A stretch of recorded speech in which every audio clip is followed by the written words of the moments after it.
NCERT पे पहले आप अच्छे से फोकस करिए, उससे आप अगर पूरा विथ एग्जाम्पल के साथ तैयार कर लीजिएगा तो 80% 90% आपका ऐसे ही तैयारी हो जाएगी। उसके बाद RS अग्रवाल और RD शर्मा की भी बुक हम पढ़ाएंगे, पूरी कोशिश करेंगे पढ़ाने की, और 10 साल पेपर हल कराऊंगा, जिससे आपका लगभग 90% पेपर फंसेगा। मैं 10 साल पेपर हल कराऊंगा इसको कराने के बाद। अब यहाँ NCERT class 10 exercise 5.2 question number 7, find the 31 term of an AP. Find the 31 term of an AP whose 11 term is 38. 11 term कितना है? 38 है। एंड द 16 टर्म कितना है? 73 है।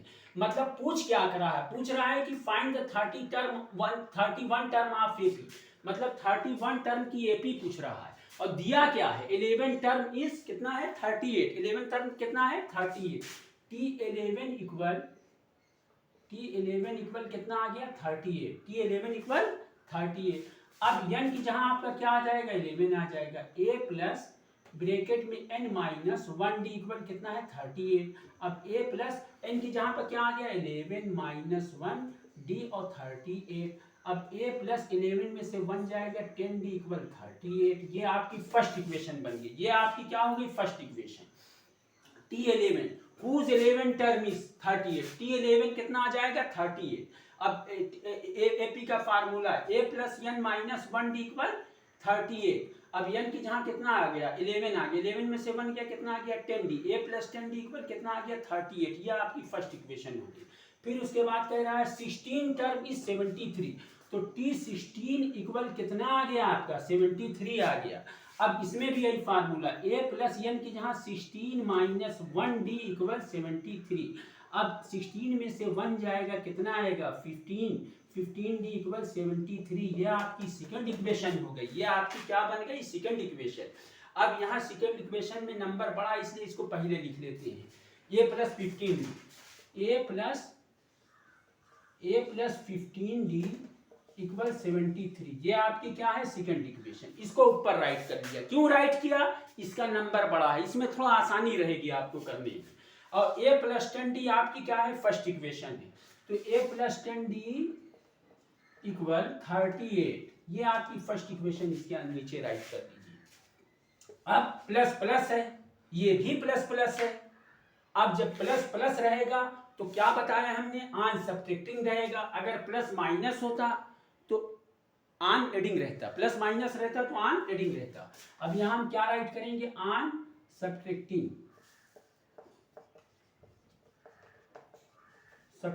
अब ऑन सब्ट्रैक्टिंग आ गया। ऑन सब्ट्रैक्टिंग में मार्क बदलता है, प्लस है तो क्या बन जाएगा? माइनस। प्लस यहाँ छुपा है, प्लस यहाँ 38 के नीचे छुपा है तो ये भी माइनस। यहाँ भी प्लस छुपा है के आगे, ये भी माइनस। अब a से क्या हो गया? कैंसिल हो गया। 15d में से 10d जाएगा, कितना आएगा? 5d। 73 में से 38 माइनस कर लिया, 1 कैरी लिया, 13 में से 8 गया, कितना आ गया? 5। 6 में से 3 गया, कितना आ गया? 3। 35। ये 5 से 35 में क्या किया? डिवाइड कर लिया। 5 से 35 में डिवाइड किया, d की वैल्यू कितनी आ गई? 7। d की वैल्यू आपकी 7 आ गई। अब putting the value of d in equation first. Putting the value of d in equation first. Putting the value of d in equation first. अब a प्लस d इक्वल 38 है, तो a plus d 10 into D की जहां पे कितना रख दिया? 7। 38। a plus 10 7 से कितना आ गया? 70। 38। अब a इक्वल 38, ये प्लस 70, ये प्लस 70 इक्वल के इधर जाएगा तो क्या बन जाएगा? माइनस बन जाएगा। अब 38 में से 70 माइनस करेंगे, कितना आ जाएगा? माइनस 32। ये छोटा नंबर, ये बड़ा नंबर, छोटे नंबर में से बड़ा नंबर माइनस होगा तो माइनस में आंसर लिखा जाएगा। a की वैल्यू कितनी आ गई? माइनस 32। पूछा क्या है? कह रहा फाइंड द 31 टर्म। अब 31 टर्म की वैल्यू पूछे है तो फाइंड द 31 टर्म। अब 31 टर्म n की वैल्यू कितनी आ गई? 31। अब 31 टर्म मतलब a प्लस n माइनस, आगे करना पड़ेगा, इतना उतार लीजिए तो मैं मिटा के कर रहा हूं। अब ए की वैल्यू कितनी आ गई -32 और डी की वैल्यू कितनी है 7 है। ए की वैल्यू -32, डी की वैल्यू आपकी 7 है। अब यहाँ हम क्या करेंगे, क्या पूछा है, फाइंड द 31 टर्म। अब फाइंड द 31 टर्म। अब n की वैल्यू कितनी है आपकी 31 है, टर्म है, n की वैल्यू 31 है। तो यहाँ a प्लस ब्रैकेट में n-1d। अब a की जहाँ पे हम क्या रख देंगे -32 रख दिया, प्लस n की जहाँ पे 31 माइनस d की वैल्यू कितनी है 7 है।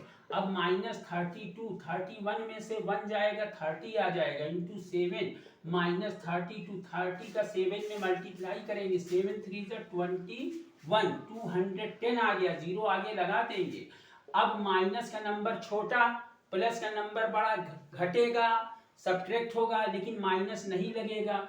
तो 210 में से -32 जो है माइनस करेंगे 178, कितना आ जाएगा 178, कितना आंसर आएगा 178। और बोर्ड थोड़ा छोटा पड़ रहा है, इसको बोर्ड को 2 दिन के अंदर मैं बदल दूंगा। Question number 8, an AP consist of 50 term of which third term is 12 and last term is 106, find the 29 term. मतलब 50 टर्म की एपी बनाना है। फिर कह रहा है which third term is 12, third term कितना है 12 एंड लास्ट टर्म इज कितना है 106। जो लास्ट टर्म है वो 50 टर्म है। लास्ट टर्म क्या है आपका 50 टर्म। लास्ट टर्म की एपी मतलब 50 टर्म की एपी कितनी है 106 है। 50 टर्म की एपी कितनी है आपकी 106 है। फाइंड द 29 टर्म, क्या पूछा है फाइंड द 29 टर्म। अब थर्ड टर्म कितना है 12। अब T3 इक्वल क्या राइट कर लेंगे, T3 इक्वल 12। तो n की वैल्यू कितनी हो गई 3 हो गई। तो a प्लस n की जहाँ पे 3 माइनस 1d इक्वल कितना आ गया आपका 12। अब a प्लस 3 में से 1 जाएगा, कितना आ जाएगा 2d इक्वल 12। ये फर्स्ट इक्वेशन हो गई। फिर उसके बाद क्या कह रहा है, कह रहा है कि लास्ट टर्म इज 106 और लास्ट टर्म है क्या, लास्ट टर्म है 50 टर्म। तो T50 इक्वल कितना हो जाएगा 106। तो n की जहाँ पे कितना आ गया 50 आ गया। तो a प्लस n की जहाँ पे 50 माइनस 1d इक्वल 106। अब 50 में से 1 जाएगा, कितना आ जाएगा 49d इक्वल 106। ये आपकी क्या बन गई इक्वेशन सेकंड बन गई, ठीक। और ये आपकी क्या है इक्वेशन फर्स्ट है। तो कौन सा बड़ा है इक्वेशन सेकंड बड़ा है। अब इक्वेशन सेकंड के नीचे इक्वेशन फर्स्ट को हम रख देंगे, a प्लस 2d इक्वल कितना है 12। ये आपका फर्स्ट है। अब यहाँ जो है एक लाइन खींच लिया। अब ये प्लस प्लस, ये भी प्लस प्लस, ये भी प्लस प्लस, तो आन सब्ट्रैक्टिंग होगा, क्या होगा आन सब्ट्रैक्टिंग। आन सब्ट्रैक्टिंग का मतलब घटाना। अब ये अब आन सब्ट्रैक्टिंग पे मार्क बदलता है। यहाँ प्लस है तो क्या बन गया माइनस, यहाँ प्लस छुपा है माइनस, यहाँ प्लस छुपा है माइनस। ए से ए कैंसिल हो गया, 49 में से 2d जाएगा, कितना आ जाएगा 47d। और यहाँ 106 में से 12 जाएगा, कितना आ जाएगा आपका 94। कितना आ गया 94। अब यहाँ मैं राइट कर दे रहा हूँ 47d इक्वल 94। अब d इक्वल 94 अपान 47। ये 47 से 94 में क्या करेंगे डिवाइड कर देंगे। 47 2 जा 94। d की वैल्यू कितनी आ गई आपकी, d की वैल्यू कितनी हो गई 2 हो गई। अब d की वैल्यू इक्वेशन फर्स्ट में पुट कर दिया जाए। putting the value of d, putting the value of d in equation first। अब इक्वेशन फर्स्ट आपका क्या है a प्लस 2d इक्वल कितना है 12। a प्लस 2d इक्वल कितना है 12। अब यहाँ d की वैल्यू कितनी आई है 2 आई है। तो a प्लस 2 इंटू डी की जहाँ पे 2 आ गया इक्वल 12। अब a प्लस 2 जा कितना आ गया 4 इक्वल 12।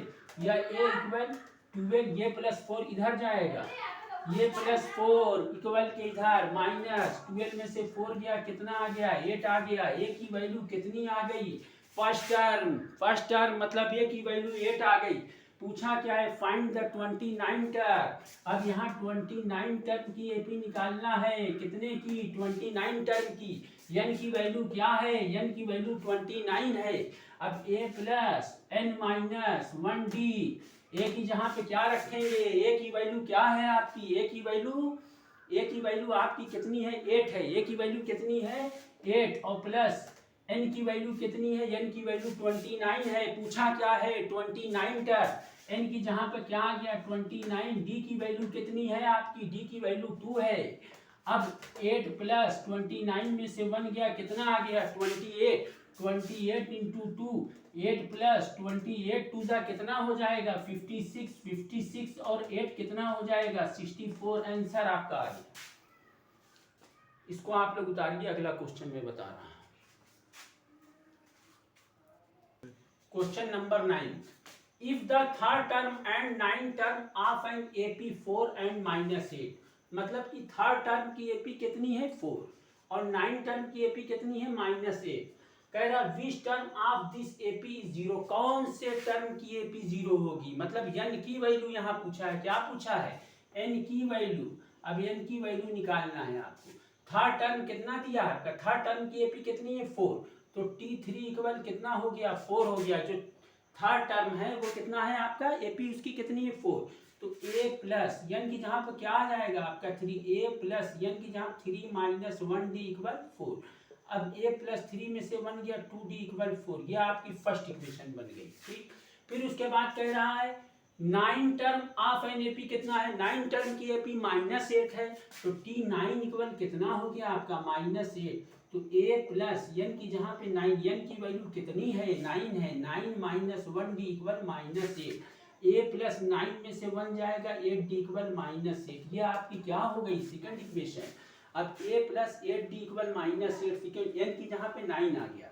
अब यहाँ जो है 8d, ये इक्वेशन बड़ी है और ये a प्लस 2d छोटी है, तो इसको नीचे आप इसके रख लीजिए। तो a प्लस 2d इक्वल कितना हो गया 4, ये फर्स्ट इक्वेशन और ये है सेकंड इक्वेशन।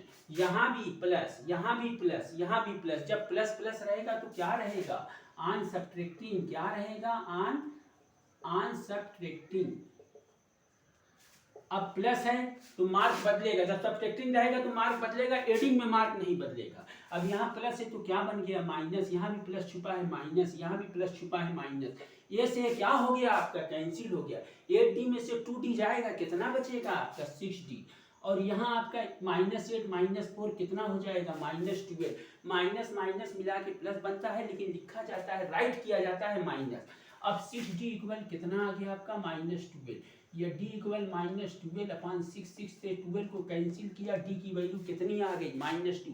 अब putting the value of d in equation first, किसमें रख दिया, इक्वेशन फर्स्ट इजी है, चाहे तो आप सेकंड में भी रख के निकाल सकते हैं, लेकिन जो आसान है उसी में रखिए। अब putting the value of d in equation first, putting the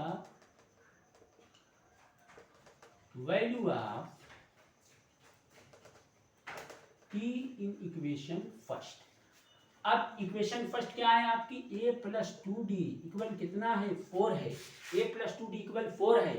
अब a की वैल्यू आपको निकालना है, तो a प्लस 2d की जहां पे क्या रखेंगे, d की जहां पे -2 इक्वल 4, प्लस माइनस क्या बन जाएगा -2 2 जा 4। अब ये a इक्वल ये -4 इक्वल के इधर क्या बन गया प्लस, a की वैल्यू कितनी आ गई 4 4 8। पूछा क्या है, पूछ रहा है कि which term of this AP 0, कौन से टर्म की एपी 0 होगी, मतलब n की वैल्यू पूछ रहा है, किस चीज की वैल्यू पूछ रहा है, n की वैल्यू पूछ रहा है। एपी यहाँ क्या है, एपी मतलब an इक्वल 0, तो an equal a plus n minus 1d। अब यहाँ an की वैल्यू कितनी है 0 है, a की वैल्यू कितनी है 8 है, n माइनस 1 d की वैल्यू क्या है आपकी -2 है। अब 0 8, ये -2 का n में मल्टीप्लाई करेंगे, ब्रैकेट टूटेगा मल्टीप्लाई होगा, -2 का n में मल्टीप्लाई होगा -2n, -2 का -1 में मल्टीप्लाई होगा, माइनस माइनस क्या हो जाएगा प्लस बन जाएगा। अब 0 इक्वल 8 और 2 कितना हो जाएगा 10 -2n। अब ये -2n कानून के तराजू के इधर मतलब इक्वल के इधर, अब ये -2 इधर आएगा तो क्या बन जाएगा 0 + 2n इक्वल 10। अब 0 + 2n ऐड करेंगे क्या आ जाएगा 2n equal 10, n equal 10 upon 2 से 10 में डिवाइड कर दिया, n की वैल्यू कितनी आ गई 5। ये आपका आंसर आ गया, मतलब which term of the AP 0, n की वैल्यू क्या आ गई आपकी 5 आ गई। इसको उतार लीजिए आप।